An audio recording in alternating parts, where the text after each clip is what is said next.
মহান আল্লাহ তাআলার সম্মানিত নবী হযরত ইব্রাহিম আলাইহিস সালাম ইরাকে ইসলাম প্রতিষ্ঠার কাজ করছিলেন। তৎকালীন অত্যাচারী বাদশাহ নমরুদ এতে ক্ষিপ্ত হয়ে পড়ে। সে বিভিন্ন রকম অত্যাচার নির্যাতন চালিয়ে যাচ্ছিল। এরকম প্রতিকূল পরিস্থিতিতে আল্লাহ তাআলার নির্দেশে হযরত ইব্রাহিম আলাইহিস সালাম তার স্ত্রী হযরত সারাকে সাথে নিয়ে শাম দেশে হিজরত করলেন।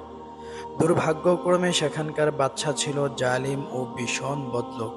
বাদশার লোকেরা হযরত ইব্রাহিম আলাইহিস সালাম ও তার সুন্দরী স্ত্রী হযরত সারার আগমনের সংবাদ বাদশার দরবারে পৌঁছে দিলে বাদশা তাদেরকে ধরে নিয়ে আসতে বলে। বাদশার লোকেরা হযরত ইব্রাহিম আলাইহিস সালাম ও তার স্ত্রী সারাকে বাদশার দরবারে হাজির করে। বাদশাহ হযরত ইব্রাহিম আলাইহিস সালামের কাছে জানতে চায় তার সাথে স্ত্রীলোকটি কে। ইব্রাহিম আলাইহিস সালাম চিন্তা করলেন, স্ত্রী বললে হয়তো বা তাকে মেরে ফেলতে পারে, তাই তিনি বললেন, সে আমার দিনী বোন। বাদশাহ হযরত ইব্রাহিম আলাইহিস সালামকে বন্দী করে আর হযরত সারাকে বাদশার বৎস্বভাব বুড়ি চরিতার্থ করার জন্য রেখে দেয়। বাদশার কুপ্রস্তাবে হযরত সারা রাজি না হলে বাদশা তাকে হত্যার হুমকি দেয়। অতঃপর হযরত সারা 2 রাকাত সালাত আদায় করার অনুমতি চাইলে বাদশা তাকে সালাত আদায়ের ব্যবস্থা করতে দেয়। হযরত সারা সালাত শেষে আল্লাহর দরবারে ফরিয়াদ করেন যেন আল্লাহ তাআলা তার সতীত্ব রক্ষা করেন। এরই মধ্যে বাদশা অত্যন্ত অসুস্থ ও দুর্বল হয়ে পড়ে। অবস্থা খারাপ দেখে আর বাদশার মৃত্যুর জন্য তার লোকেরা হযরত সারাকে দায়ী করবে ভেবে হযরত সারা বাদশার সুস্থতার জন্য দোয়া করেন। একে একে 3 বার একই ঘটনা ঘটলে বাদশা হযরত সারার কাছে ক্ষমা প্রার্থনা করে। হযরত সারার সতীত্ব দেখে আর এক সতী নারী হযরত হাজেরাকে তার দাসী হিসেবে দিয়ে তাদেরকে বিদায় করে দেয়। হযরত সারা ও হযরত সারা তার দাসী হযরত হাজেরাকে হযরত ইব্রাহিম আলাইহিস সালামের সাথে বিয়ে দেন। কারণ হযরত সারার বয়স তখন 90 বছর আর হযরত ইব্রাহিম আলাইহিস সালামের বয়স তখন 100 বছর। তাদের বিয়ের দীর্ঘ সময় পার হলেও তখনও হযরত সারা মা হতে পারেনি। তিনি ভাবলেন, শেষ বয়সে যদি আল্লাহ তাআলা মেহেরবানি করে তার স্বামী হযরত ইব্রাহিম আলাইহিস সালামকে কোনো সন্তান দান করেন, সে প্রার্থনা কবুল হলো। তবে সন্তান জন্ম হলো হযরত হাজেরার গর্ভে। হযরত ইব্রাহিম আলাইহিস সালাম তার নাম রাখলেন ইসমাঈল আলাইহিস সালাম, যিনি আল্লাহর রহমতে নিজেও একজন নবী হওয়ার সৌভাগ্য অর্জন করেন। হযরত ইসমাঈল আলাইহিস সালাম এর জন্মের পর হযরত ইব্রাহিম আলাইহিস সালাম তার স্ত্রী হযরত হাজেরা ও একমাত্র ছেলেকে আল্লাহ তাআলার নির্দেশে আরবের মক্কায় কাবাগরের নিকটবর্তী সাফা ও মারওয়া পাহাড়ের পাদদেশে নির্জন স্থানে সামান্য খেজুর ও এক মশক পানি সহ রেখে আসেন। হযরত ইব্রাহিম আলাইহিস সালাম যখন তাদের এই রেখে স্থান ত্যাগ করছিলেন, তখন হযরত হাজেরা প্রশ্ন করছিলেন, আপনি আমাদের এই নির্জন স্থানে রেখে চলে যাচ্ছেন? হযরত ইব্রাহিম আলাইহিস সালাম ক্ষীণকণ্ঠে জবাব দিয়েছিলেন, হ্যাঁ। আবারও হযরত হাজেরা প্রশ্ন করলেন, এটা কি আল্লাহ তাআলার নির্দেশ? হযরত ইব্রাহিম আলাইহিস সালাম আবারও জবাব দিয়েছিলেন, হ্যাঁ। হযরত হাজেরা আলাইহিস সালাম আল্লাহ তাআলার উপর ভরসা করে তার শিশু সন্তানকে নিয়ে সেখানে অবস্থান করলেন। হযরত হাজেরা ও তার সন্তানের খাদ্য ও পানীয় যখন শেষ হয়ে গেল, তখন তিনি খাদ্য ও পানির সন্ধানে সাফা ও মারওয়া পাহাড়ে দৌড়াদৌড়ি শুরু করলেন। যখন নিরাশ হয়ে ফিরছিলেন, এইভাবে 7 বার পানির জন্য ছোটাছুটি করেন, তখন তিনি দেখতে পেলেন তার শিশু পুত্র ইসমাঈল আলাইহিস সালাম পায়ের গোড়ালি দ্বারা জমিনে আঘাত করলে মাটির নিচ থেকে পানির ফোয়ারা প্রবাহিত হতে লাগলো। এই সেই ফোয়ারা বা কূপ যা বর্তমানে জমজম নামে বিশ্ব মুসলিমের কাছে পরিচিত। সুপেয় পানি হিসেবে এই বিখ্যাত কূপের পানি পান করে পরিতৃপ্ত হন মুসলমানরা। এটা কাবাকে কেন্দ্র করে ও হযরত ইসমাঈল আলাইহিস সালামের উসিলায় আল্লাহ তাআলার করুণায় সৃষ্টি হয়েছিল। মা হাজেরা তার পানির পাত্র পূর্ণ করে নিলেন আর নিজেও তৃপ্তির সাথে পানি পান করে নিলেন। এতে হযরত হাজেরার ক্ষুধা নিবারণ হলো ও তার শিশু পুত্রের প্রয়োজনীয় দুধেরও ব্যবস্থা হলো। হযরত হাজেরার সাফা ও মারওয়া পাহাড়ে ক্রমাগত ৭ বার দৌড়াদৌড়ি করার কারণে সেই ঘটনাকে কেন্দ্র করে আল্লাহ সুবহানাহু ওয়া তাআলা হজ ও উমরা পালনকারীদের জন্য সাফা মারওয়া পাহাড়ে ৭ বার দৌড়াদৌড়ি করার বিধান জারি করেছেন। এরপর হযরত ইসমাঈল আলাইহিস সালাম এর যখন হাঁটা চলা ও খেলাধুলা করার বয়স হলো, তখন হযরত ইব্রাহিম আলাইহিস সালামকে স্বপ্নে আদেশ করা হলো। জিলহজ মাসের রাত্রে তিনি সর্বপ্রথম স্বপ্ন দেখলেন। স্বপ্ন দেখার পর ওই দিন সকাল থেকে সন্ধ্যা পর্যন্ত তিনি চিন্তায় বিভোর যে আল্লাহর পক্ষ থেকে সুস্বপ্ন না দুঃস্বপ্ন। অতঃপর নবম রাতে তিনি ওই একই স্বপ্ন দেখেন। তখন তিনি বুঝতে পারেন যে আল্লাহর পক্ষ থেকে একটি সত্যিকার স্বপ্ন। তারপর দশম রাত্রে আবার ওই একই স্বপ্ন। তাই ওই দিনে তিনি কোরবানি করতে উদ্যত হন। পরপর ৩ রাত স্বপ্ন দেখার পর তার মনে যে প্রতিক্রিয়া সৃষ্টি হয় তারই পরিপ্রেক্ষিতে উক্ত ৩টি দিন বিশেষ নামে বিশেষিত হয়েছে। জিলহজের ৮ম দিনের নাম ইয়াউমুত তারবিয়াহ, চিন্তা ভাবনার দিন। নবম ইয়াউমুল আরাফা, জানার দিন। দশম ইয়াউমুন নাহার, কোরবানির দিন। আল্লাহ তাআলা বলেন, অতঃপর আমি তাকে হযরত ইব্রাহিম আলাইহিস সালামকে একজন ধৈর্যশীল পুত্র সন্তানের সুসংবাদ দান করলাম। সে যখন পিতার সাথে হাঁটা চলার উপযোগী হলো, তিনি ইব্রাহিম আলাইহিস সালাম বললেন, হে আমার পুত্র, আমি স্বপ্নে দেখেছি যে আমি তোমাকে কোরবানি করছি, সুতরাং তোমার মতামত কি?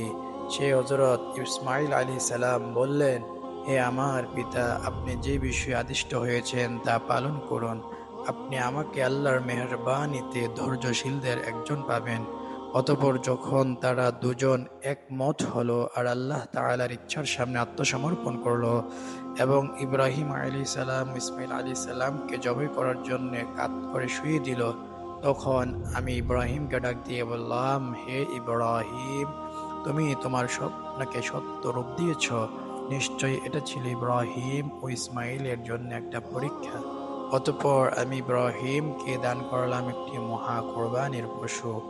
অনাগত মানুষের জন্য এই কোরবানির বিধান চালু রেখে তার স্মরণ আমি অব্যাহত রেখে দিলাম। শান্তি বর্ষিত হোক ইব্রাহিমের উপর। আমি এইভাবেই সৎপরায়ণ ব্যক্তিদের প্রতিদান দিয়ে থাকি। সূরা আস-সাফাত ১০১ থেকে ১০৯ নম্বর আয়াত পর্যন্ত। পুত্রকে কোরবানি করানো আল্লাহ তাআলার মূল উদ্দেশ্য ছিল না। উদ্দেশ্য ছিল মূলত পিতা পুত্রের পরীক্ষা নেওয়া। এই স্বপ্ন দেখার পর ইব্রাহিম আলাইহিস সালাম পুত্রকে কোরবানি করার জন্য তার স্ত্রী বিবি হাজেরাকে বললেন, ছেলেটাকে ভালো পোশাক পরিয়ে প্রস্তুত করে দাও, ওকে একটি কাজে নিয়ে যাব। এদিকে শয়তান বিবি হাজেরাকে ধোঁকা দিতে শুরু করে এবং ছেলে ইসমাঈলকেও ধোঁকা দিতে শুরু করে। ঐতিহাসিকদের বর্ণনা মতে শয়তান ৩ বার হযরত ইব্রাহিম আলাইহিস সালামকে বিভ্রান্ত করার প্রচেষ্টা চালিয়েছিল, কিন্তু প্রতিবারে তিনি ৬০টি কঙ্কর মেরে শয়তানকে বিতাড়িত করেন। তার স্মৃতি আজও প্রতি বছর হজের সময় পালন করা হয়।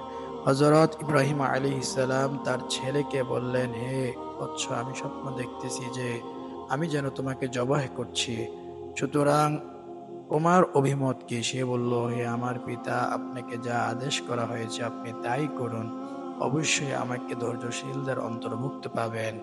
এইভাবে পিতা পুত্রের সওয়াল জবাবের পরে ছেলে যখন রাজি হয়ে গেল, তখন মহান আল্লাহর সামনে নিজ কলিজার টুকরাকে ছিঁড়ে রেখে দিলেন। পিতা এবং পুত্র উভয় যখন একমত হলেন, তখন পিতা হযরত ইব্রাহিম আলাইহিস সালাম পুত্রকে কাত করে শোয়ালেন। তখন পুত্র পিতাকে বললেন যে, আপনি আমাকে চোখ দেখা অবস্থায় জবাহ করতে পারবেন না, কারণ আপনার হয়তো ছেলের মায়া উছলে উঠতে পারে, ফলে আপনার ছুরি নাও চলতে পারে। আমি হয়তো অধৈর্য হয়ে ছটফট করব, আপনার কাজে ব্যাঘাত ঘটবে, তাই আমাকে আপনি শক্ত করে বেঁধে নেন এবং আমাকে উপর করে শুইয়ে দিন। এবার ছেলেটির গলায় ছুরি চালাবার পালা। আল্লাহর হুকুমের কাছে আত্মসমর্পণের মূর্ত প্রতীক ইব্রাহিমের হাতে যখন ছেলেটির ঘাড়ে ছুরি চালিয়ে দিল, বিশ্বজাহান তখন কেঁপে উঠল। সে কি এক অভিনব দৃশ্য! পৃথিবীর ইতিহাসে এ পর্যন্ত এমন কোনো ঘটনা ঘটেনি যে পিতার হাতে পুত্রকে কোরবানি। ভবিষ্যতে আর এমন ঘটনা ঘটবে কিনা তাও কে বলতে পারে। ঐতিহাসিক মিনা প্রান্তরে এই ঘটনা ঘটে। ইমাম সুদ্দী রহমাতুল্লাহ আলাইহি বলেন, একদিকে আল্লাহ হযরত ইব্রাহিম আলাইহিস সালামকে হুকুম দিয়েছেন, নিজ হাতে তুমি তোমার প্রিয় পাত্র নিজ ছেলেকে কোরবানি করো বা জবেহ করো। অন্যদিকে তিনি ছুরিকে নির্দেশ দিয়েছেন, তুমি মোটেও কেটো না। ফলে ছুরি ও তার ঘাড়ের মাঝখানে আল্লাহর কুদরতে একটি পিতলের পাত আর সৃষ্টি করে। সেজন্য ইব্রাহিম আলাইহিস সালাম বারবার ছুরি চালালেও কোনো কাজ হচ্ছিল না। এই পরিস্থিতিতে বিশ্বজগতের সবাই যখন হতভম্ব এবং হতবাক ও শ্বাসরুদ্ধ, তখন মহান আল্লাহ তার রহস্য ফাঁস করে দিয়ে জান্নাত থেকে জিবরাইল আলাইহিস সালামের মাধ্যমে একটি দুম্বা পাঠিয়ে দিলেন এবং ইসমাঈলকে বাঁচিয়ে নিয়ে ইব্রাহিমের অজান্তে সেই দুম্বাটি তার দ্বারা জবেহ করিয়ে দিয়ে ঘোষণা করলেন। তখন আমি তাকে ডেকে বললাম, হে ইব্রাহিম, তুমি স্বপ্নকে সত্য প্রমাণ করে দেখালে। আমি এই রূপেই খাঁটি বান্দাদেরকে পুরস্কার দিয়ে থাকি। নিশ্চয়ই এটা ছিল একটি সুস্পষ্ট পরীক্ষা, আর আমি তাকে মুক্ত করলাম এক মহান জবহের বিনিময়ে। হযরত ইবনে আব্বাস রাদিয়াল্লাহু আনহু সহ অনেক মুফাসসিরিনদের মতে আলাইহিস সালাম যখন ইসমাঈল আলাইহিস সালামকে জবেহ করেছিলেন, তখন জিবরাইল আলাইহিস সালাম বলেছিলেন, আল্লাহু আকবার, আল্লাহু আকবার। তবে ইব্রাহিম আলাইহিস সালাম বলেন, আল্লাহু আকবার ওয়ালিল্লাহিল হামদ। তারপর থেকে তাকবীরটি চিরস্থায়ী সুন্নতে পরিণত হয়। আর আল্লাহ বলেন, আমি তার জন্য এই বিষয়টি ভবিষ্যৎ বংশধরদের মধ্যে প্রতিষ্ঠিত রাখলাম। সালাম বর্ষিত হোক ইব্রাহিমের উপর। আল্লাহর ঘোষণা মোতাবেক তখন থেকে চলে আসছে এই ইব্রাহিম আলাইহিস সালামের আদর্শের বাস্তবায়ন। তাই আজ পৃথিবীর লক্ষ লক্ষ মানুষ আল্লাহর হুকুমে প্রতি পালনের সাথে সাথে প্রতি বছর ইব্রাহিমের স্মৃতি পালন করে পাপ মোচন করছে এবং ইব্রাহিম আলাইহিস সালামের আদর্শকে কিয়ামত পর্যন্ত চিরস্থায়ী করে দিয়েছেন, যা বিশ্বের তাওহীদবাদীদের হৃদয়ে বিজয়ী। এই সুমহান ঘটনাকে চিরস্মরণীয় করে রাখার জন্য এবং আল্লাহ উদ্দেশ্যে নিজের কুপ্রবৃত্তিকে বিসর্জন দেওয়ার নিমিত্তে কোরবানি করাকে সামর্থ্যবানদের জন্য ওয়াজিব করা হয়। যদিও কোরবানির মনস্তাত্ত্বিক, সামাজিক, অর্থনৈতিক সুফল আরও ব্যাপক ও বিশদ। দুনিয়ায় মানব বসতির শুরুতেই কোরবানির প্রচলন শুরু হয়েছে। হযরত আদম আলাইহিস সালাম থেকেই কোরবানি শুরু হয়।